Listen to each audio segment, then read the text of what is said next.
जिस समय आप किसी एक बुरी आदत की शुरुआत कर रहे होते हैं, उस समय ही उस पौधे को उगने से पहले या उग भी जाए तो पेड़ बनने से पहले उखाड़ दीजिए। बाद में मुश्किल नहीं, असंभव जैसी चीज हो जाती है। कितना भी जीनियस हो आदमी, कितना भी बुद्धिमान हो, सबके सिर पर चढ़कर आदतें बोलती हैं। अच्छी बातें कर भी लेगा लेकिन फिर भी जाएगा वहीं जहां उसकी आदत लेकर जाएगी। गुरुजनों की शरण में जाने के बाद सबसे पहले यही एक महत्वपूर्ण बात आती है कि हमें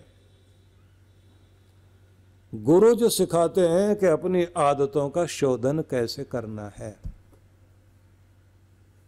तो उस पर काम करना चाहिए।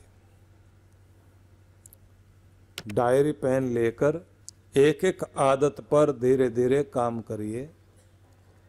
कौन सी ऐसी आदत है जो मेरी कमजोरी बनी हुई है, और जब आप इस पर काम करेंगे, एक को भी निकाल कर आपने फेंक दिया, तब और आदतें भी अपने आप निकलने की स्थिति आ जाती है। एक दांत हिलाते ही दूसरे दांतों पर भी असर आता है, ये ध्यान रख लेना। एक निकालिए आप बुरी आदत, दूसरी कमजोर पड़ने लग जाएंगी, और जब 2 या 4 आदतें आपने सुधार ली, तब वो बाकी आदतें भी ये कहती हैं कि अभी यहाँ ठिकाना नहीं है, एक न एक दिन ये हमें भी बाहर कर देगा, और आपका भी हौसला बढ़ेगा। इसलिए परीक्षण कीजिए, सप्ताह मनाइए कि इस सप्ताह मैंने अपनी उद्विग्नता पर काबू पाना है। बात बात में बेचैन होना, बात बात में इरिटेट होना, और फिर दूसरे को भी इरिटेट करना। अब मैं इस पर काबू पाऊंगा, अपनी बर्दाश्त को बढ़ाऊंगा। ऐसे अलग अलग सप्ताह मनाइए आप। महीने में अगर आप 4 आदतों पर काम करें एक एक सप्ताह के लिए, और बाद में एक दिन के लिए सबको फिर से रिवाइज कर लें कि ये भी मैंने ठीक कर लिया, ये भी ठीक कर लिया, आप देखेंगे आप कितने स्ट्रांग बनते हैं, कितने मजबूत बनते हैं। और फिर अच्छी आदतें साथ जोड़ने के बाद जो मज़ा आपकी ज़िंदगी में आता है, उसका तो जवाब ही नहीं है। उन लोगों को देखिए जिन्होंने अपनी ज़िंदगी को इतना बदला कि उनके जीवन के 2 भाग दिखाई देते हैं, एक कृष्ण पक्ष, एक शुक्ल पक्ष। एक पूरा पूरा अंधेरे वाला जीवन, और दूसरा इतना उज्जवल जीवन। क्या थे और क्या हो गए। अगर हम महर्षि वाल्मीकि के जीवन पर दृष्टि डालें तो उनका पूर्व जीवन और बाद वाला जीवन एकदम जमीन आसमान का अंतर दिखाई देता है। गोस्वामी तुलसीदास के जीवन को देखिए, पहला जीवन कितना अलग तरह का था, और बाद में कितनी ऊंचाई पर पहुंचे। इसी तरह से आप अनेक अनेक महान पुरुषों के विषय में पढ़ते चले जाइए कि वो क्या थे। महात्मा गांधी स्वयं अपने विषय में उन्होंने जो सत्य के प्रयोग नाम से पुस्तक लिखी ना, कितना अद्भुत उन्होंने रूप दर्शाया कि पहले मैं कितना कमजोर था और कितना विलासी व्यक्ति था, और किस तरह से उसके बाद मेरी जिंदगी में परिवर्तन आया और कहां से कहां पहुंच गए। आप क्या थे, प्रश्न ये नहीं है आप क्या हैं और क्या हो सकते हैं। प्रश्न ये है, जिस दिन आपने मन में ठान लिया कि मुझे, मेरा टारगेट ये है, यहाँ मैं हूँ और यहाँ मैंने जाना है, जिस दिन ये निश्चय कर लिया, सच में आप उस लक्ष्य तक पहुँच जाओगे, अपनी ऊंचाई को प्राप्त कर लोगे। और ये मुश्किल नहीं है, ये कठिन नहीं है, अभ्यास करना होगा। जो लोग अपने को चेंज करने के लिए तत्पर होते हैं, उनके अंदर निश्चय रूप से परिवर्तन आ जाता है। मैंने सत्संगों में देखा है, बहुत गुस्सा करने वाले लोगों ने अपने गुस्से पर काबू पा लिया, नशा करने वालों ने अपना नशा छोड़ दिया। उन लोगों को भी देखा है जो अपने घर में गाली गलौच की भाषा बोला करते थे, उन्होंने अपनी भाषा को सुधार लिया। उन लोगों को भी देखा है जिनके अंदर एक बहुत बड़ी कमी होती थी कि वो जोड़ जोड़ के रखते जाते थे, उनको एक पागलपन था कंजूसी का, और बाद में खुद भी उसका फ़ायदा लेते रहे, अपने बच्चों को फ़ायदा दिया, अपने समाज को फ़ायदा दिया, कुछ ऐसा करके गए जिससे अदब से याद किया जा सके। परिवर्तन आते हैं। अब ये आपके ऊपर है कि आप अपने जीवन में क्या परिवर्तन लाने के लिए तैयार हैं। तो थोड़ा सोचिए कि अपनी जिंदगी को आप कहाँ देखना चाहते हैं, किस ऊंचाई पर ले जाना चाहते हैं। अगर आपके मन में ये निश्चय आ गया तो ये बात कोई ज़्यादा कठिन नहीं है कि परिवर्तन नहीं आ सकता। परिवर्तन आ सकता है।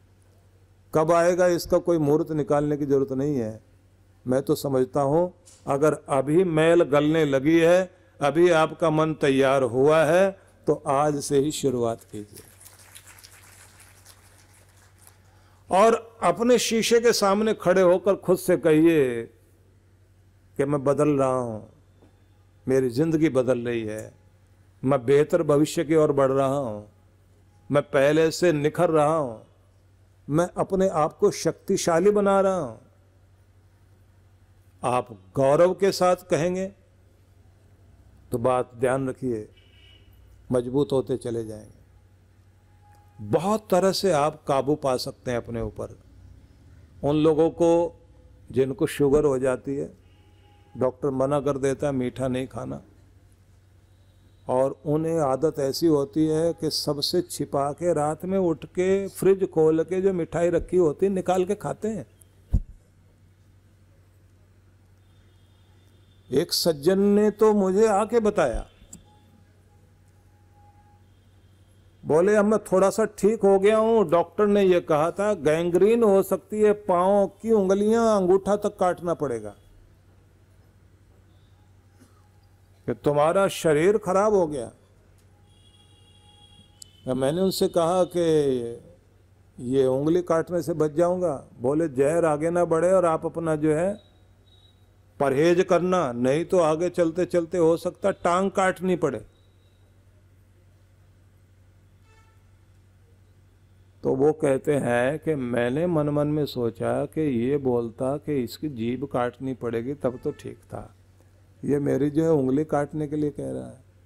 और बोले फिर उसके बाद मैंने निश्चय किया कि ऐसा भी क्या स्वाद जिससे आदमी लंगड़ा होकर चले।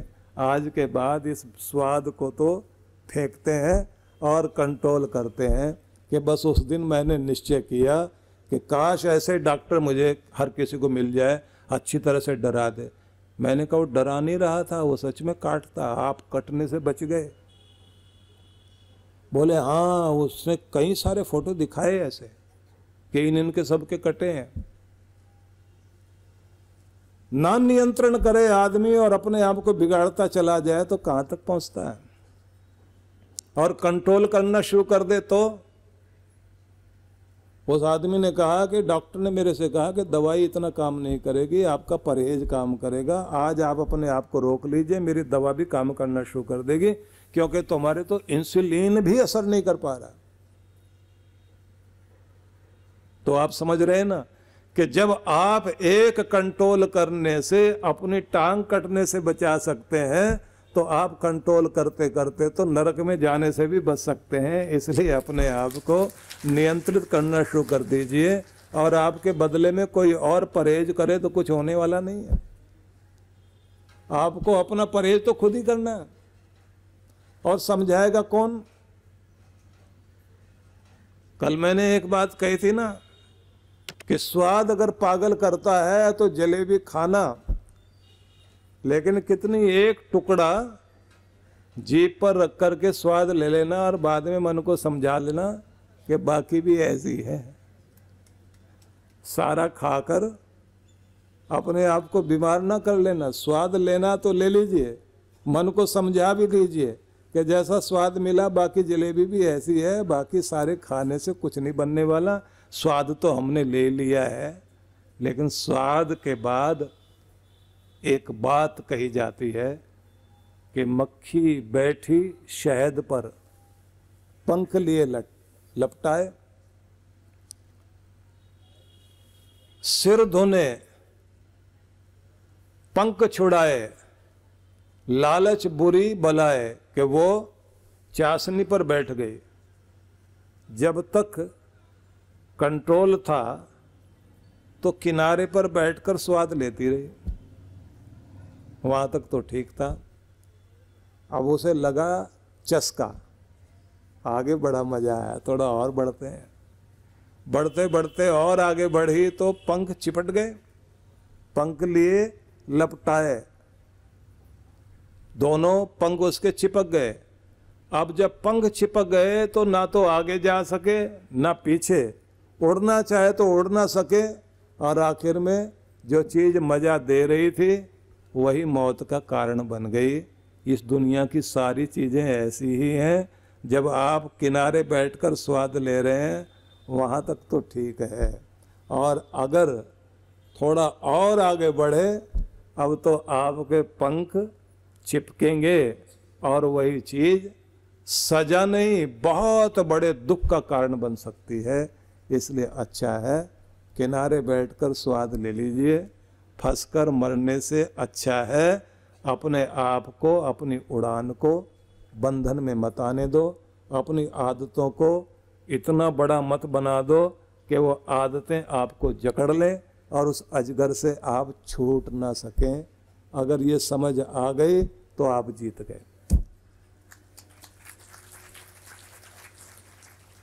तो आज ही निश्चय कर लीजिए,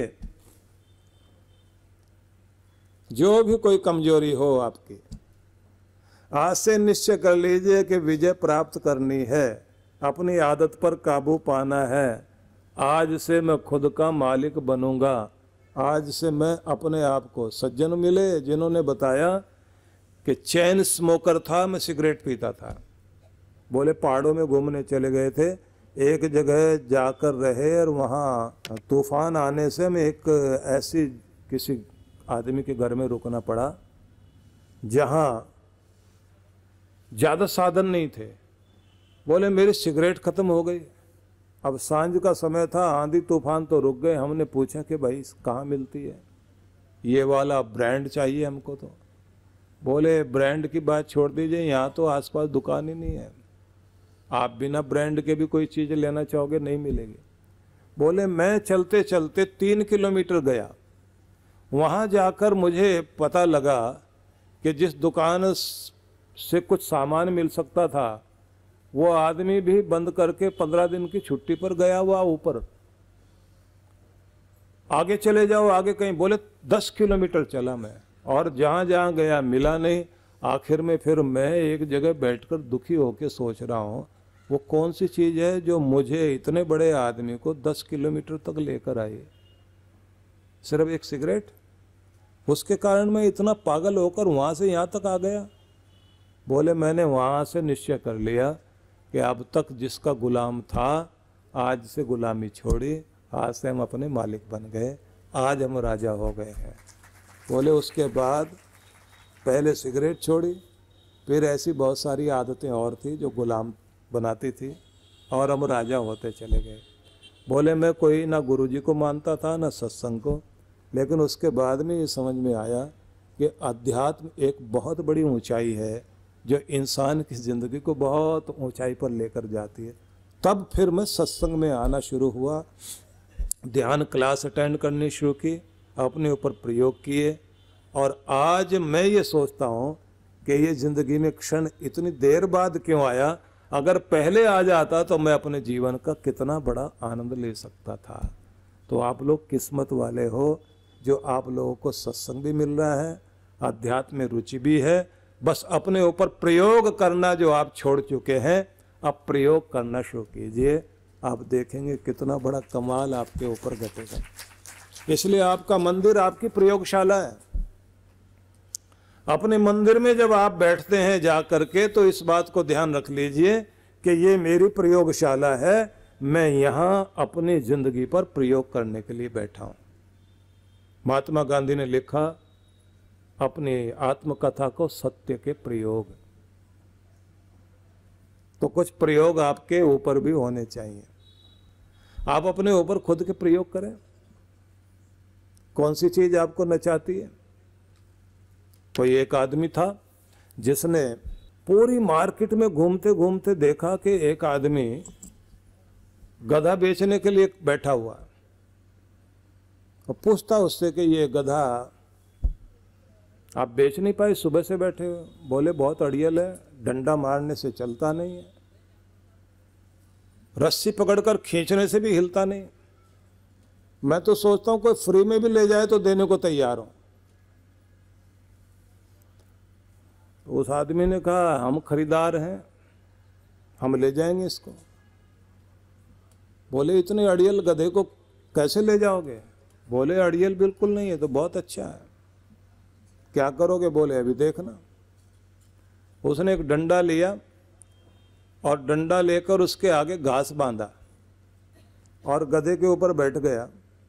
बैठने के बाद डंडा जो है उसका गधे के आगे लटकाया ऐसे करके, जिससे घास दिखाई देता रहे। अब गधा घास खाने के लिए आगे आगे चले और उसको वो थोड़ा सा एक आध दाना तो खाने दे, बाकी फिर आगे कर दे डंडे को। अब वो जब गधा चलने लगा तो जो बेचने वाला था वो बोला भाई साहब ये तो कमाल की तरकीब है आपके पास। बोले ये जो है ना मेरे सारे काम करेगा और मुझे भी लेके जाएगा, बोझ भी ढोएगा, इसको लालच देना चाहिए। बोले तुम्हें ये अक्ल कैसे आई? बोले ऐसे गधे में बहुत रखता हूँ आसपास, बहुत लोग हैं जिनके आगे हरी हरी घास लटकाए रखो, लालच देते रहो, लालच के चक्कर में आदमी गधा बन जाता है। ये तो सुपर गधा है। आप सोच सकते हैं कितने तरह के लोग हैं जिनके आगे लटका दीजिए ये दिया जाएगा आपको, उसके बाद वो जो चक्कर काटना शुरू करते हैं, घूमना शुरू करते हैं।